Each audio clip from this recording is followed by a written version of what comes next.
photo. On peut rester un peu dans l'image montagnarde avec ces vacances, puisque la Bourse de Paris franchit de nouveaux sommets. Axel de Tarlé, elle a atteint son plus haut niveau depuis juin 2008, soit avant la crise. Depuis le début de l'année, depuis le début de 2015, on gagne 11% à la Bourse.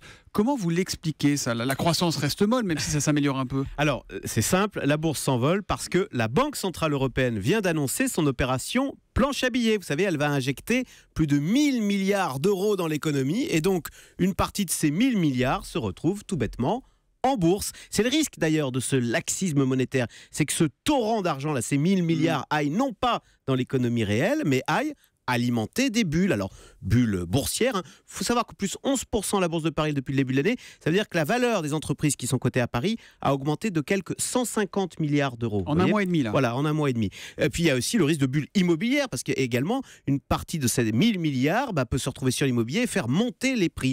Alors, bien sûr, le risque avec les bulles, c'est qu'elles peuvent éclater. Si demain, la Banque Centrale Européenne stoppe sa politique de planche à billets, eh bien, on pourrait avoir, pourquoi pas, un krach boursier. Non mais attendez, est-ce que ça ne veut pas dire, ce que vous nous racontez là, que la Banque Centrale Européenne fait fausse route, qu'injecter comme ça 1000 milliards d'euros n'aura aucun effet sur l'économie réelle, si c'est la Bourse qui en profite? Alors, c'est pas le but. Non, heureusement quand même, tout cet argent ruisselle. D'abord, les banques ont plus de moyens pour prêter aux ménages, pour prêter aux entreprises. Et puis, vous savez, une bourse en pleine forme, c'est bon pour l'économie. Vous avez un exemple tout récent. Il y a 2 jours, la société de blanchisserie Elis, qui fait du nettoyage industriel là, pour les hôtels, les restaurants, etc., vient de s'introduire avec grand succès à la Bourse de Paris. Elle a pu lever 700 millions d'euros d'argent frais, cette entreprise. Vous voyez ? Et c'est la même chose pour l'immobilier. Cet environnement favorable est en train, on le voit, de faire repartir la construction. Voilà. Donc ça marche quand même, cette politique de la BCE, vous y croyez ? Oui, ça repart, les chiffres montrent que la croissance repart. Alors il y a un énorme mais, il y a un énorme bémol, c'est d'ailleurs ce que reprochent les Allemands à cette politique, c'est que ça repart non pas parce que nous aurions fait des réformes douloureuses et en profondeur,